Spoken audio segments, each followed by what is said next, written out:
boy. This was quite a long time ago.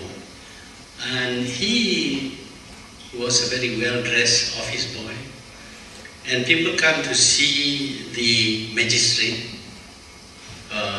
in whose office he was working.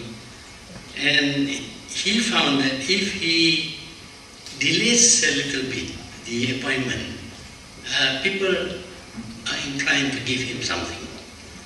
And sure enough, he begins to say that, well, boss is very busy, cannot see you today. If you want to see him tomorrow or day after, it may be possible. And he was very reluctant to fix the appointment. And the caller, the man who wants to see his boss, sort of gave him a little bit of a tip. I don't know what they say in English. Tip is to improve.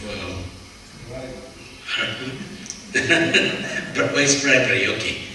And the English word is bribery. And just a little bit for the office boy to fix the appointment. And then the office boy happens to be the friend of the boss. And the boss then makes himself inaccessible until the office boy gets something. So they share between them. Office boy and boss shares. These are the things that happen. It's not that they are inherently open to bribery. They're not. They are very honest people. But these things happen.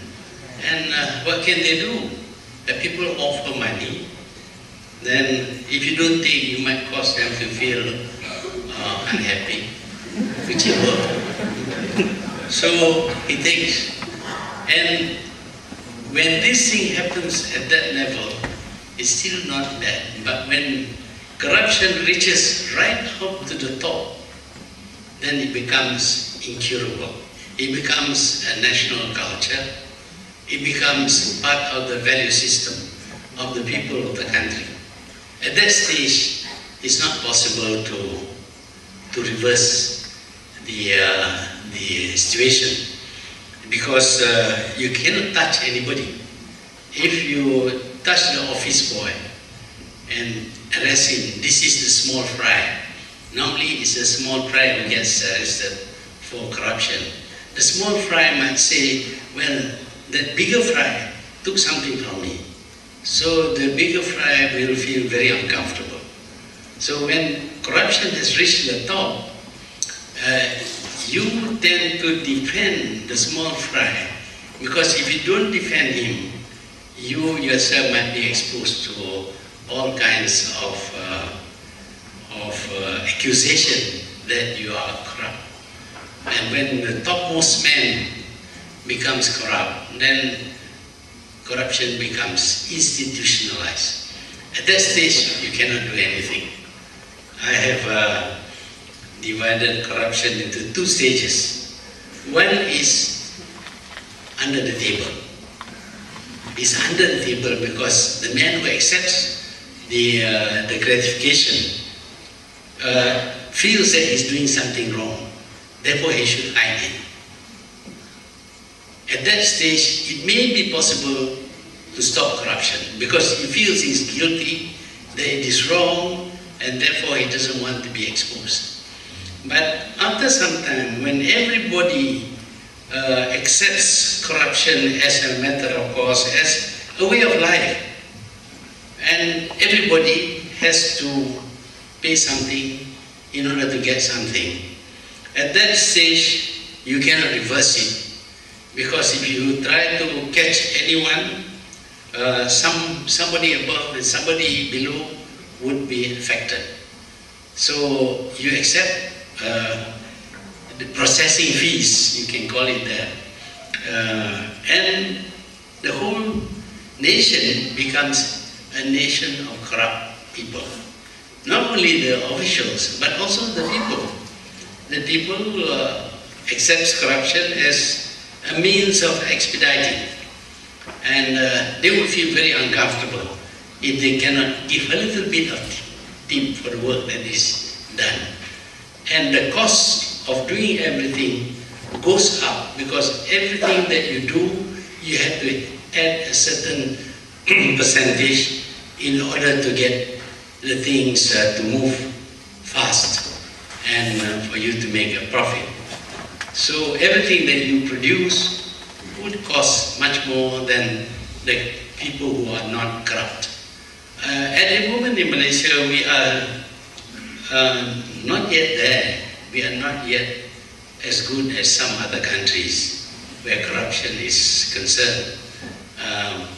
Perhaps it may be possible for you to revive it, I mean, for you to reverse it by 2020. So that is what you have to do. If you want to make your country a great country where it is worth living in. So unless you have this belief that corruption is wrong, your future is not going to be very good. If you say, well, it doesn't matter, it's just a little amount, we don't mind paying. But when you add up, it increases the cost by a great deal. And of course, with this development of the country would be slowed down, because the amount of grease you have to use in order to smoothen the passage of things would become bigger and bigger. I'm told, I don't know, maybe it is somebody wicked who told me about this, but I'm told that one country where corruption is prevalent, everybody accepts corruption, and the government is, the new government was at its wit's end trying to find out how to stop corruption. Somebody told this head man that if you increase the pay, then you will reduce corruption. People are corrupt because they don't have enough money. That's what he was told. So he said, all right, we'll increase the pay by 300%. So everybody had a pay increase of 300%. Along came the usual applicant to see the officer and ask him for an approval, and he then passes on a brown envelope to the officer, which is very normal.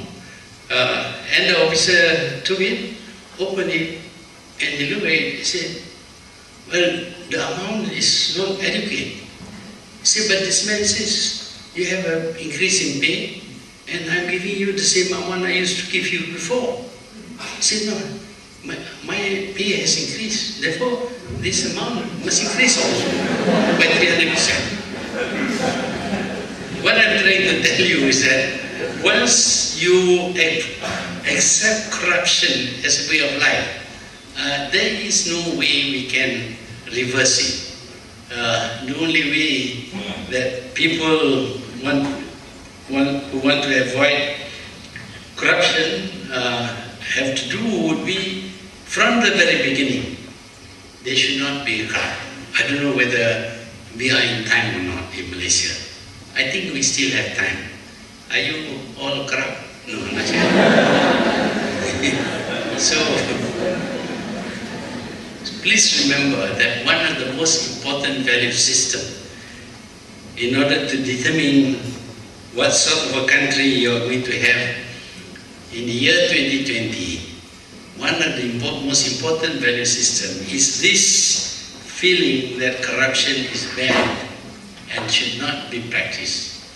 Not because you are afraid of the law, because laws have not stopped people from murdering. So it is because it is ingrained in you.